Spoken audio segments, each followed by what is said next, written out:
Hello ladies and gentlemen, it's Dave Dobbs here.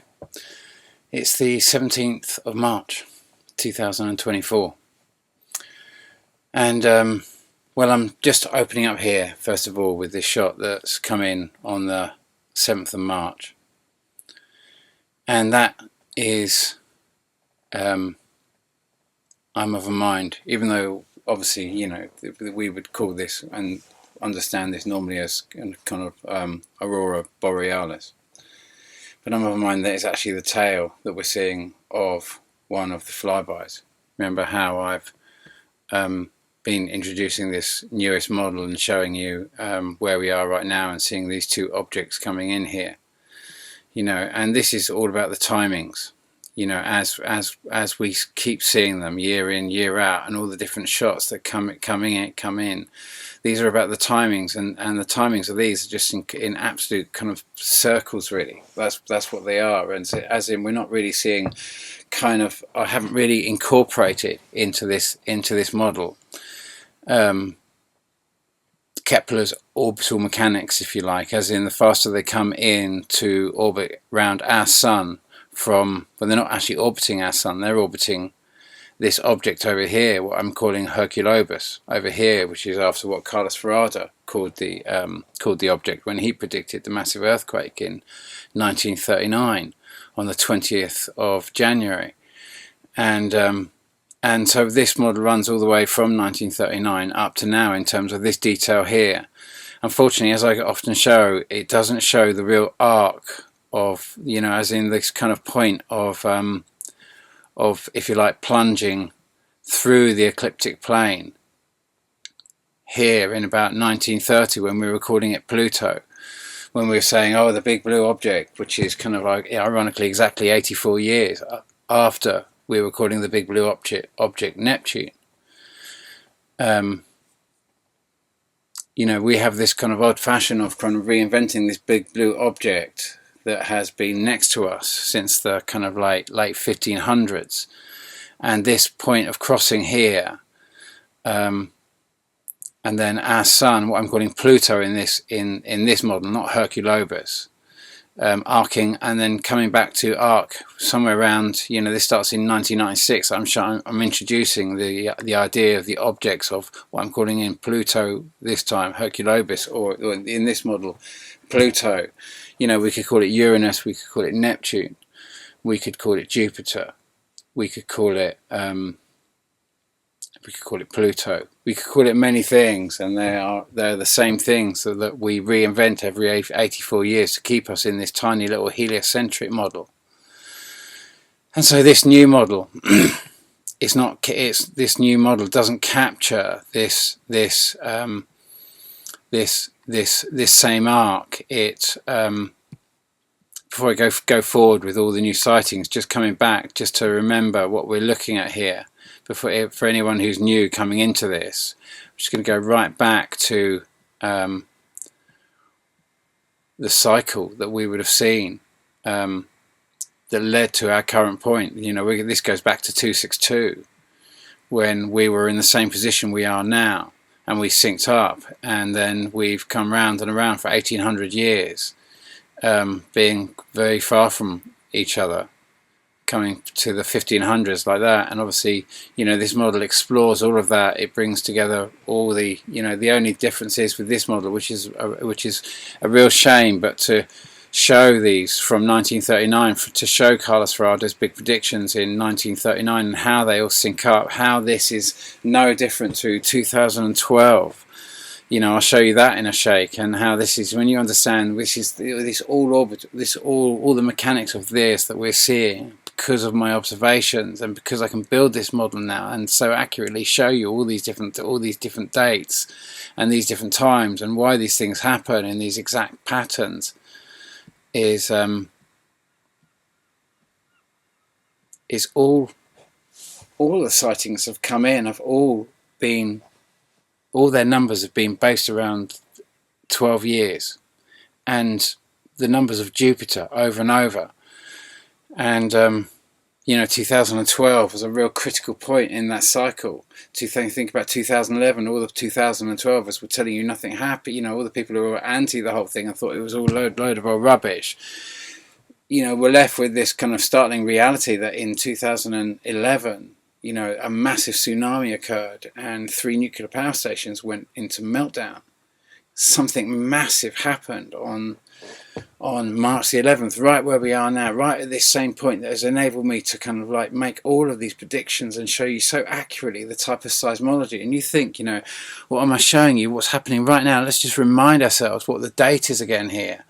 It's, yeah, as I say, it's the 17th of March. And while I'm saying you're seeing that you're going to see this thing, and I'm telling you what you're going to see, and I've shown you it for so many years, but you know, we're seeing, you know, Mr. MBB333 posted that, you know, that was posted. I won't click this right now because the whole thing will go down because I haven't got internet connection and I've got very low power, so I'm going to have to be quick.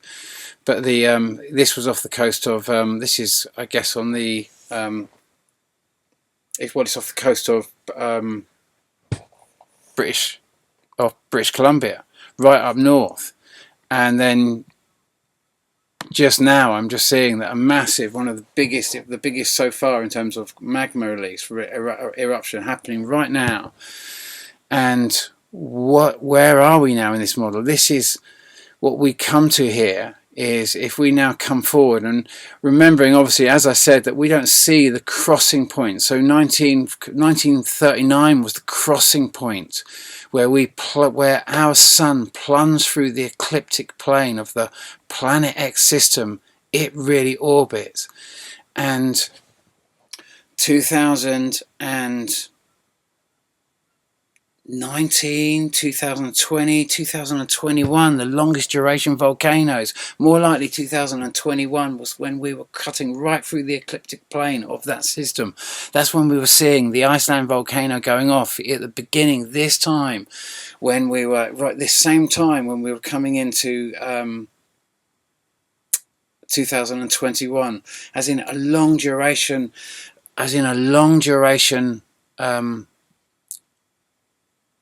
volcano, not just a volcano burst like what happened, you know, you remember 2010, on the 26th of February 2010, this same sort of time where we get this pair coming in, and then 1 year and 13 days later you get Fukushima, 2 standalone massive seismic events that sit around this same time that make this time utterly predictable, that we can see that we are close to the point of crossing here. It's, you know, these objects coming in here, you know, this isn't set up for this date, obviously. This is back in 1939, but nonetheless, this represents, if you like, the same entrance corridor that we're coming through, that we're coming past here. You know, that is consistent. It's like crossing the road and seeing a car. You understand how to cross the road when the car comes forward. But most have never conceived the idea of the sun moving forward and how objects are going to come in and affect the sun in its forward motion. Where these fundamental entrance and exit corridors that are not in our current understanding given to you in the current model. And so that's why this is so critical at this time, because everything that I wrote in Laughing Gas is now unfolding. And just to add to that, before I go forward with any more sightings, I've loaded up 4 episodes of I'm renaming it in Dave Dobbs, and so it's One Way to Jupiter. I'm renaming it. I'm putting it in the name of Dave Dobbs, and because I'm feeling I've got to own it, because reading it has been absolutely unbelievably difficult and realizing I wrote it 16 years ago for this time, because I just didn't know what to do about what I was looking at. And here we are all looking down the same barrel of the gun that Carlos Ferrada was looking down when he conceived all this. He knew what was going to come, everything that was going to unfold when we went into this, because of the way they want to plunge the vibration down when we're next to this big blue object. And we are right at this same point, this big passage that happened, ironically, in the January period. Because this will either affect you here on this point, or it will affect you over here at this point, depending on whether you're at your entrance point. So that we could see the kind of December, January point. Like, December, January 2012, except that we were actually, the big object was crossing over here. So we were far from it, but we'll come forward to that. Let's actually come back forward now and race forward and just think about 2012 first, you know, because 2012 was actually 2011, 2012. You're seeing Jupiter, the real Jupiter, that keeps going past us. And we keep getting these epic shots of this massive thing that we just don't know how to believe, because we haven't got a model to conceive that at the moment. We exist in the standard model, but nonetheless, it was a big. It happened in kind of you know, around about kind of September-ish mark. The way it will happen this year, we will get this year what happened in 2012, the real alignment, what happened in 2012, and the cosmic time. This is a cosmic time. We're next to the big blue fifth dimensional object, whatever you want to call it. It is something that we're seeing. We're seeing the orbital mechanics of it. We've been watching it, you know, and then we get to see all the different, since 2012, since we've been close to these objects have been coming close to our ecliptic. So they've been coming out for the first time of bright sunlight, because this thing arrived here centuries ago and it's been lost in our daylight sky, and that's what we can't seem to conceive in this, because we've been looking out into our night sky thinking we're going to see it in our night sky. This did its entry in the kind of 15 and 16 1700s, and since then this thing has been hiding in blazing sunlight for pretty much most of that, and then it's only been since it's been cutting through the ecliptic. So it's diving through the ecliptic, as in our sun's diving through the ecliptic plane of this system, that all of the objects coming in from this system coming near to our ecliptic plane. And in 2021 we're right on our ecliptic plane, and here we are getting these, you know, so you know, getting all these incredible shots of this incredible thing. February the 11th. I mean, you know, the pair coming in magnificently, caught then by Becky on the 28th of March 2016. And I said, look out for him. I said, look out for it, not realizing that I was going to see the pair. And Matt Rogers shot on the 15th of August. You know, all these incredible shots that have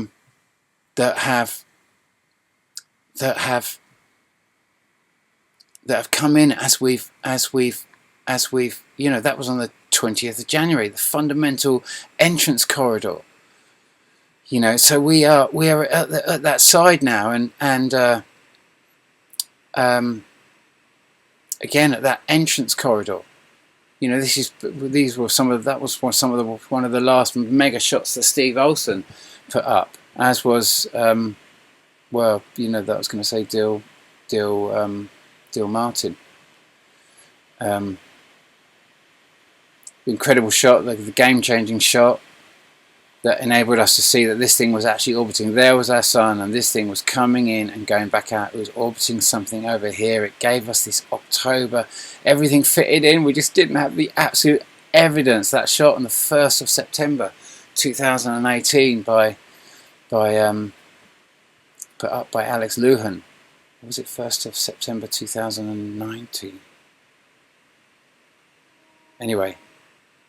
Yeah, it's one of those two dates. It was definitely the 1st of September. It could have been 2019 actually, but that's what we've got coming up. We know that we know that, you know, whatever we're going to get now, we're going to get some earth. We're going to get some earthquakes. We're going to get some volcanoes. We're going to get some. But, you know, it's not going to be. You know, we could get a lot of debris. I'm just seeing well, I'll come to it. The SpaceX rocket coming in, and it comes through a load of debris. But we'll come to that. But these two are what I was actually coming back to. These two I predicted that both these two are back again. We were close to the main crossing point there. There's Earth going round the sun here, and this is 2023. Now I could have these. This is when we've seen them, and you know, so this is all of this is ballpark, but the orbital mechanics of it, as in the times we've seen them year in, year out, and just seeing the kind of cycles of it and bringing those cycles. And you remember that shot that that 2nd of June 2023, posted by Mr. MBB333, and caught during the Masters golf tournament. The camera's just looking up the fairway and the guy's referring it to as a cloud. Like, we can see it up there. It's exactly this same object. It's not the one that's affecting us now. That's coming in the southern hemisphere at the moment. That's causing all sorts of interesting effects in the southern hemisphere, but that's not going to affect us until August, September, October period over here, but most likely kind of late August, September. Because we'll be closer to it at that point. We've seen all the storms, as I've said, since 2018. They're just getting bigger and bigger and bigger and bigger, up to that sort of period of time. And then this year, they've just, as I've said, they're just all migrating across the ecliptic, and now it's all starting to begin. All that activity is now starting to begin. These two objects that are coming in, the pair are coming in now in the northern hemisphere. They were all coming in the southern hemisphere, affecting the Pacific, which is why in September the 11th, it was the Pacific that got affected, as in all the oceans got pulled up in the Pacific, and it put enormous pressures on the Pacific basin, which caused the tsunami. Now the pair are coming in through the northern hemisphere, and the big blue one is coming in the southern hemisphere, and that. These two, the pair are affecting us now, and we won't get, the big eclipse that's coming in April. Obviously, when that goes out, you're going to see the pair in all their glory.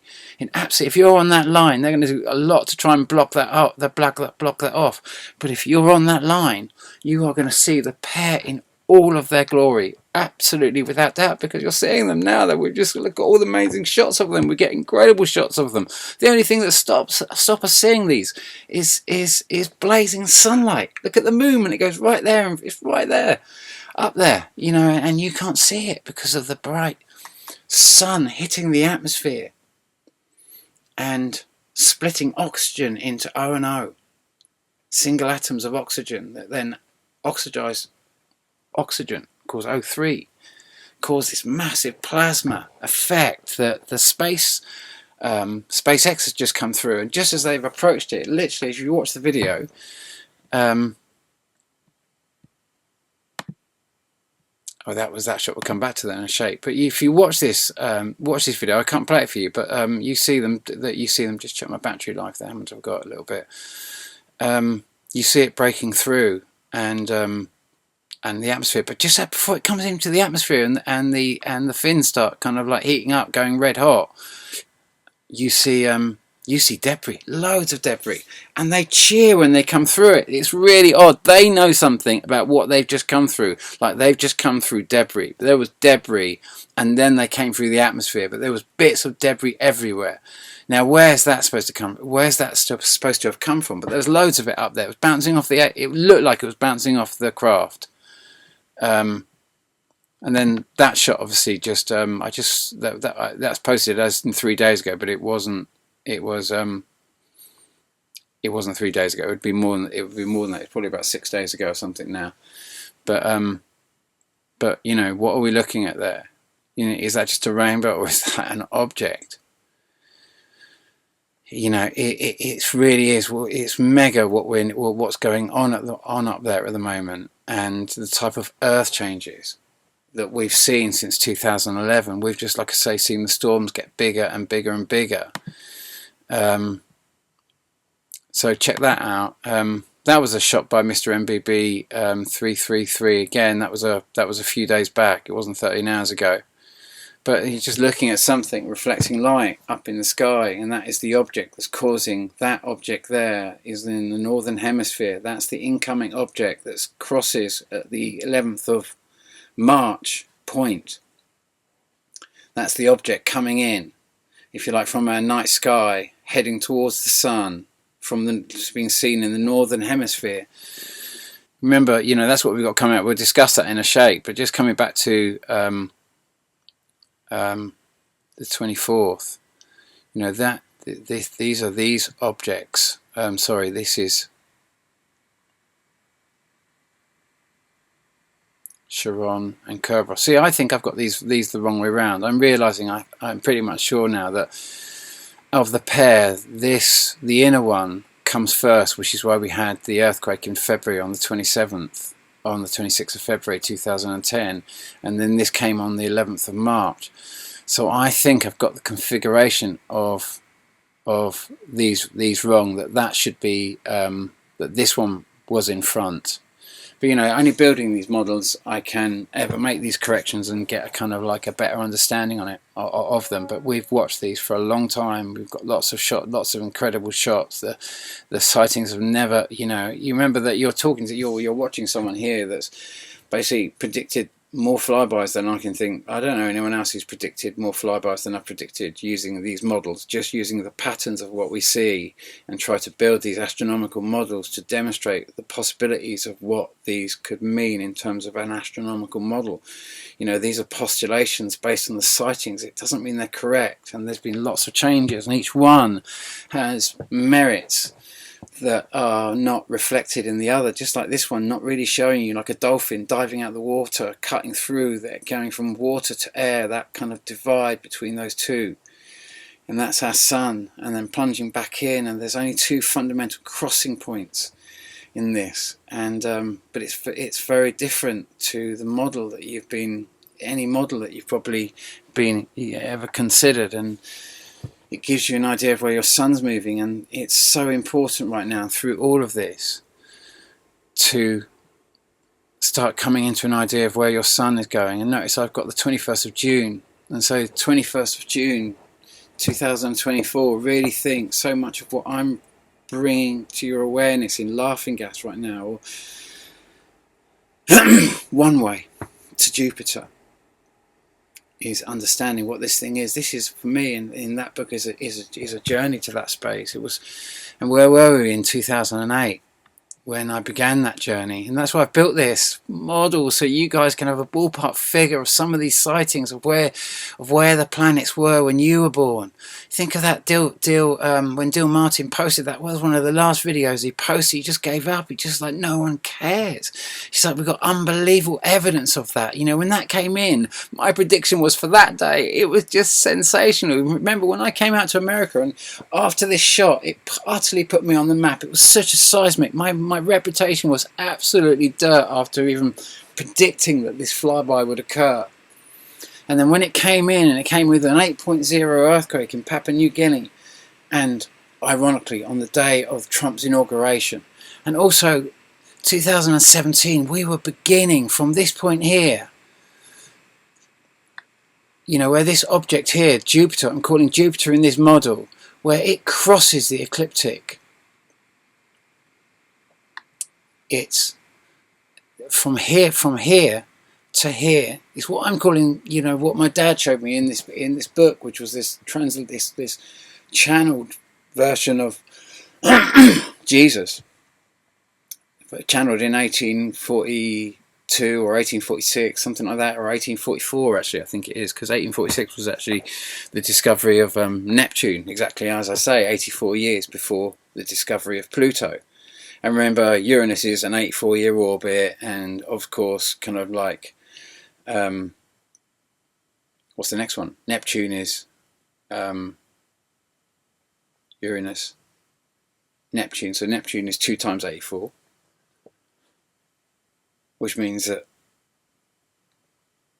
Pluto is obviously 3 times 84 in terms of, they're given orbital mechanics, which means everything always comes back to the point of where it starts, which is, in theory, if 84 years before, who was it? William Herschel, which was ironically, because you're kind of seeing this kind of pattern. That's where the grand deception lies, if you like. Is it there, or is it with Isaac Newton, who enabled all the planets to be in this position that in the standard model they just don't work? As in, I often show you on astronomical models that when you kind of take our astronomical model as you've been told it is, and you give the sun motion, all hell goes crazy, because the sun obviously charges forward and all the planets, and then got to keep catching up with the moving sun, and you can end up with only one front end, which means that this is the perihelion point. This front end is the perihelion, the closest point to the sun of all the objects running around it, because obviously if the sun's moving forward, all these objects that were heading towards the sun are going to be heading towards an object that's moving, so they're going to all come around the same front end, which is not what happens in the standard model at all. They all have different perihelion points, as if the sun's going all these different directions. So we perceive the sun in this perfect, happy little circle with no, it's not like when you picture a comet, you think of a comet and a tail. But yet with the sun, you're kind of having this perfect little circles around it. There's no motion. And that's what we've got to start incorporating. And if we come together on the 21st of June and bring that into an idea of pilgrimage, and bring our direction of the sun into the scheme of things,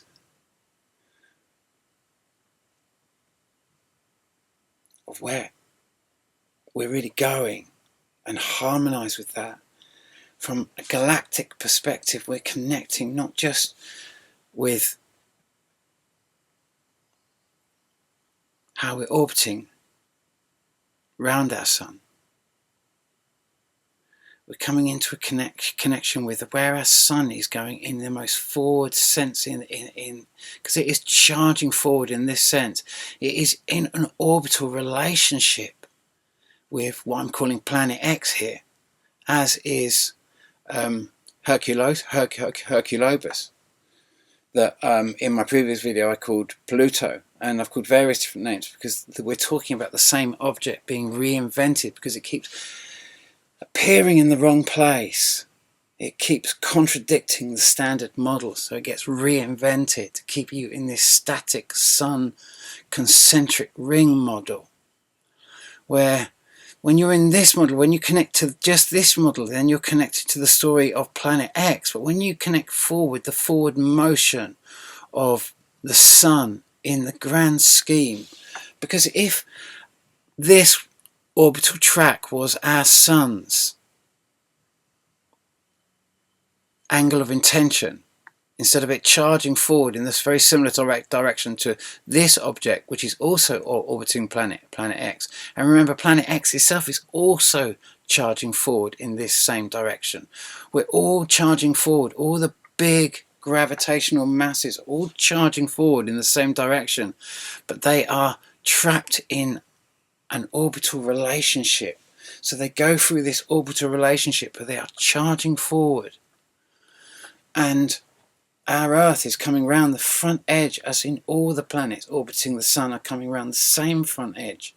So you can't have as many planets orbiting around the sun in the fashion that we've been given with a moving sun. It simply doesn't work. Which is why so many youngsters go on to these kind of like these animation models that use supposedly Newtonian science, and they build our solar system, but they can't give it motion. They have to operate the whole model around a static sun. And so everything you're seeing at the moment, everything you're seeing is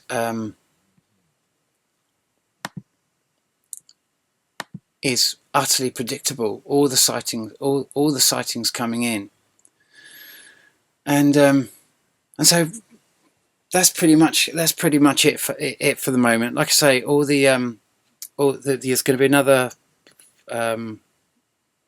another 3 chapters put up later today on the Patreon site, and I'm sorry it's been taking such.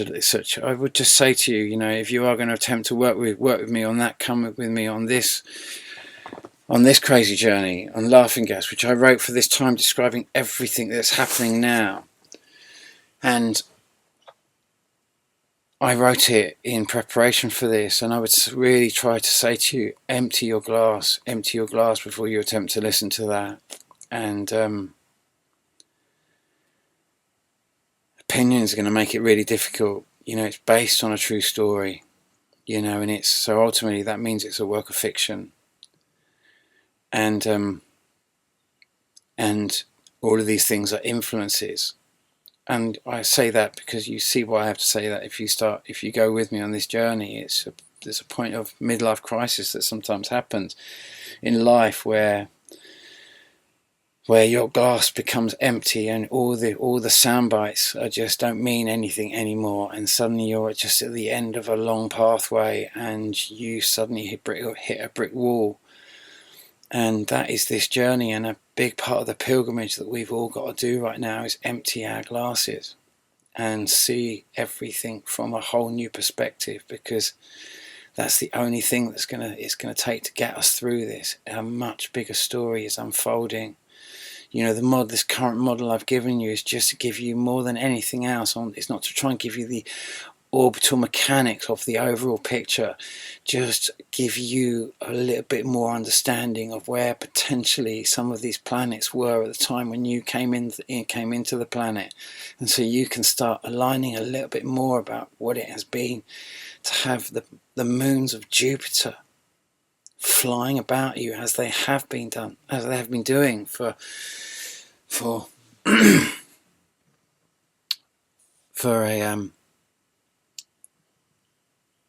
they've been doing for centuries, but in a much more closer fashion for the last 84 years. And as in Carlos Ferrada's time and right through the Second World War, when we saw Vesuvius going on, so we are coming into Vesuvius territory again. And that's what we've got to remember, what we're coming into now, guys. Well, not right now.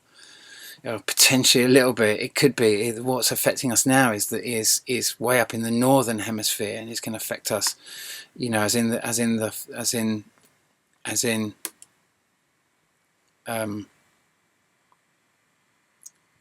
Kerberos and Chiron coming through here. That's going to affect us. Yeah, that could be a long duration volcano right now. It could carry on for for a few months, and it could be dust and lots of crazy storms and what have you. But it's the big flyby over here. That's the big stuff. That's just Jupiter. That's the twins won't be affecting us then. It's just going to be this big blue one. That's going to be our big thing for this year. This is our 2012 reoccurrence of. This is us close to true cosmology, and we could really connect to this in a big way, because as we're arcing round, as we're literally going round here, as in Earth going round here, we're very close to all of these objects. We're very close to this big fifth dimensional higher Earth, and you know, this could be a wonderful opportunity if you're in America or you want to go off. You're an umbrophiler. I chase eclipses. I chased eclipses for many years. I came out to the 2017 eclipse, as you know. So that was a major time. So this will be a wonderful time to get on that line if you want some confirmation. Take care. Honey in the heart. Please follow me on Patreon. Please come with me on the journey with Laughing Gas. I'm going to do about 2 to 3 chapters every week and keep it going now. I've got through the hardest part. It's a big, hard part to get through. I've got through it. Come with me on that journey. Honey in the heart. 1,000 thank yous. Use the model. There's copies of it up on my channel to see where all the planets were when you came in. And please connect with me on this pilgrimage to join on the 21st of June, wherever you are in the world. I'm going to aim to be at the Stones, and then hopefully Glastonbury, and wherever you are. This is major stuff that's happening now. You're right in the midst of massive celestial objects causing massive changes on this planet. Galactic stuff is happening all around you. You are a galactic being. You know, this will help you. They're going to try and wage war, and you can wage peace through this process. That's what your big challenge is right now. That's what we've got to do.